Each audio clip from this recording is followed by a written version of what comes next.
I know I'm in like a Asian traditional family household, but my mom and my dad are one of the most un-Asian people ever. I don't know if I can say that, but they're one of the most supportive people for creative arts. Now, at the time, I grew up in Los Angeles, California. So when I was, growing up, I did move a few places because I had to go through a lot of economy problems and financial struggles because of the economy crash in 2008. So a little bit about my childhood, I had supportive parents, but when I was growing up, it was quite hard because my dad's business wasn't doing so well. So with that, I remember just being kind of creative in anything I did. So like, one example I wanted to share was like, whenever I couldn't afford like a toy, like I couldn't afford a doll, I would work my ass off to like flip things on eBay. Like I would sell like my mom's old jewelry or like clothes from Goodwill to make money for a toy. So I would always find ways to just like creatively make money to get the things that I wanted. But at the time I didn't know I was running a business. At the time I was just a 9-year-old girl who wanted more dolls because I couldn't get any. I know you didn't go to college, but what was your reasoning of dropping out of high school? First of all, I actually wanted to go to college so bad. If anyone knew me, people think that dropouts are, I don't know, not the smartest kids at school. But I was an A. I don't know if do you have AP at your school? Oh yeah. Okay, I was in AP calculus as a freshman. Like, I was the tryhard in school. I was ASB president. My roadmap was to go to USC, which is so I knew I had to work really, really hard. So just a little backtrack. When I dropped out of school, I left everything on the table. I left all my, straight A's. I left all like the extracurriculars I did on the table. So what happened was I dropped out of school because I do not recommend this, but I dropped out of school because I found that I wasn't learning anything that I needed. Because for entrepreneurship, I found that high school taught me the skills that I didn't need to get there.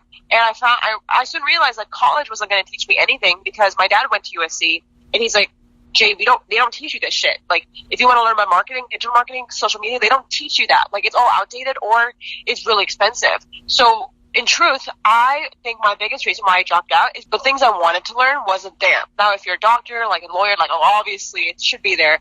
But I believe for entrepreneurship or anything in marketing, I would say the best map is just to do it yourself. So I just did it because I love education. People always think I don't advocate it. It's just the fact that the topics weren't there is my problem. As you're growing your brand, can you tell us more of what do you do to help other people? Like, what do you do as your job, basically? Cool. So my current company is called PBJ App, and it's been building for the past year. We are basically a educational platform for a creator. So I felt like people can always Google search things. Like if you want to go on Instagram, you just Google search it, which I do. But a lot of people like, there's a lot of things you can do by yourself. But the hardest thing that Google doesn't help you do is how do you feel like your work matters? Because if you learn so much, like you do so many things, and Damon, you can take photos, right? Like the biggest thing is a psychological problem, like being consistent and feeling like your work matters, even if you're starting small. So our solution to helping creators feel like they matter is we create essentially a box. And in this box, it's like a monthly subscription where we send you products to help you get to, for example, the first product is a notebook. And this notebook is where you can kind of jot your video ideas. And the cover of it is where you can scan. It's a little bit of because I'm really into computer science. So this notebook has a cover when you put your phone next to it, it like pops up a video to help you get inspired and keep motivated. So we want to take education digitally and physically. So we provide video lessons and help you find almost like a personal trainer in products. So we wanted to bring educational topics to make it fun, like fucking fun. Like I'm tired of watching a YouTube video. Like I want to maybe take notes. I want to go out and meet friends. So we want to create a physical product out of that. And the way we do that is by using and teaching marketing strategies that we tested and learned and teaching it to our community. So that's how I help people grow on social. And while you're creating your PB&J app, what problems did you have to overcome to get to the point where you are right now? Like, it changes every day. Like, yesterday was different. Today is different. I would say, like, there's two biggest problems. The first one was, like, building a product people wanted. Like, seriously, like, it sounds cool and shit. Like, you're thinking, like, oh, this is cool. But, like, it's seriously hard to build a product people want. Now, the second thing is, after you build a product people want, are people going to pay for it? That's the fucking hardest thing ever right now. So, I mean, we haven't really solved problem one. And I'll be honest, we like, barely solved problem one, which is, like, we went from just being an app to becoming a physical product now. But the second problem is, like, how do you profit? How do you keep growing? How do you get more runway? How do you get investors? Like, the second biggest problem is how do you become a scalable business? So that's the biggest problem. Building something people want and then making sure people buy it. What do you think are other people's opinions of your business? And do you think anyone opposes what you do for a living? I heard that you're like a college dropout. Were people opposing that? Or basically, are people supportive of what you do? Good question. Also, I'm a high school dropout, so even worse. Oh. Yeah, there's 100%. Here's the thing. It's funny because I don't even know people who don't like me. I know people don't like me at school. I know people don't like me online, for sure, the comments. But what do you do with that? Like, there's nothing that I think that someone's opinion, like, affects me. Like, oh, you don't like me? Cool. When you're listening to opinions, you're just looking for noise. You're looking for distractions. Focus on your own thing. Because let me tell you, the hardest thing right now is a lot of people not only are saying, but I know there's a lot of people copying the idea that we had. Like, for the longest time, there's a lot of people doing very similar things. And for the longest time, I actually asked my dad, I was like, what the fuck do I do with this competition? He's doing very similar work to me. And he's like, you do what you always do. You ignore it and you just keep going because that's just noise you're looking for. I'm like, shit. So, you know, honestly, when people say, like, only care, like, don't care what anyone else thinks, that's the real advice. Like, you're looking for distractions if you're trying to pay attention to people. Just a follow-up to what you're saying right now. Since you're really young, so you're 17 years old, you're Yes. a woman in the marketing industry, so how do you feel about the competition around you, since they're mostly middle-aged guys who already have, like, a bunch of, like, PhDs or whatever, you know? Oh, for sure. So here's the thing. I forgot to mention one important piece of information. I don't teach to everyone. I'm not trying to convince a 7-year-old man who has his Harvard degree in marketing to listen to me. All I focus on is how to reach young people. That's it. Like, how to reach 16 to 24-year-olds in America. And who's the better expert of that generation? Probably someone who is a 16 to 24-year-old. And that's the thing where these marketing experts just become a little look stupid. And, like, imagine, like, if you're looking for an expert to build your next business to all the popular high schoolers in the world, would you ask someone from Harvard that's 70, or would you rather ask someone who's like us? You know, we're all young people that probably know better than the experts. So at this game, marketing moves so fast. So the reason why there's no competition, because, I mean, Harvard dude is great. He's thriving. He's great.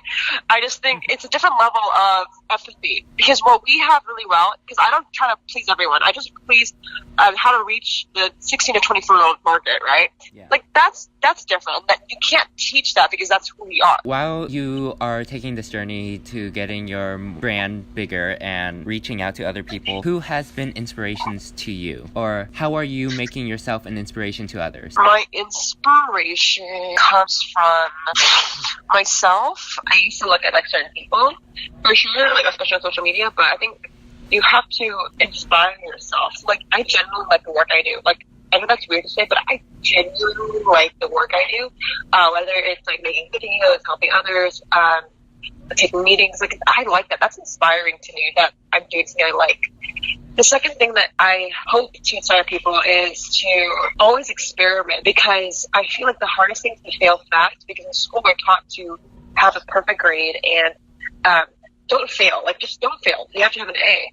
So the reason why I built PBJ App is it's a fucking giant, like, on my YouTube especially, or just anything I do, it's a giant experiment. It might not work. It might work. But the risk of doing it and taking that leap of faith matters more, because I love taking a risk is more important to me than failing, because I want to have that opportunity. And if it doesn't work, it's okay. I'll just try another experiment. With this goal, how would you affect the history of entrepreneurship coming forward? Do you feel like you're changing history right now, or do you feel like you're helping shape entrepreneurship? That's a good question. So here's some context. You can't change the world. People who strive to change the world typically don't change the world. And here's why.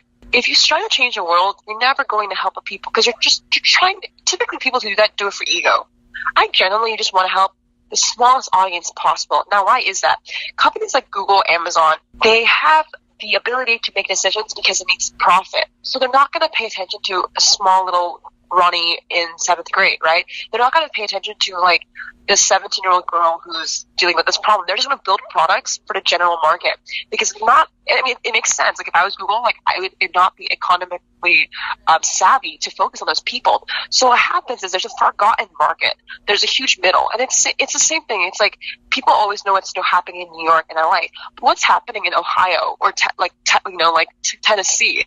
No one gives a shit about that. Which is why I feel like if you're trying to change the world or America, if you're trying to really do that, you don't do that by changing the whole entire sector. You do that by focusing on the forgotten people. And for me, those forgotten people are the creators, are the people who feel like their job isn't real. They're not gonna like their parents say this is go back to med school. Like those are my people. Like that's the sector I want to focus on. So if I'm making history, I don't give a shit. I know maybe that's gonna be like a byproduct. I want to focus on helping the most forgotten, smallest sector because that's where you can do the most impact. Companies like Google can do the rest of the world if they like, but you can start there and then keep growing, I would say. Do you have any last-minute advice to future entrepreneurs? Okay, this is actually my favorite advice now. First of all, you got to bring it back and ask yourself this question. If there's a why, there's a way. What is a why? Why are you doing something? Be very purposeful. If you're going to school because you want to, good. There's a why behind it. But the minute you don't have a why is where you can start to get very, very lost in who you are, which is why sometimes I just feel like if you're ever unmotivated to post or you're like, this is hard, Jade, or, I don't know if it's going to work, ask yourself, why do you want to do it in the first place? And typically, if it means so much to you, there's a way, and you're going to move mountains. So that's my biggest advice. Ask yourself if you ever zone out during orchestra class, because that happens to me.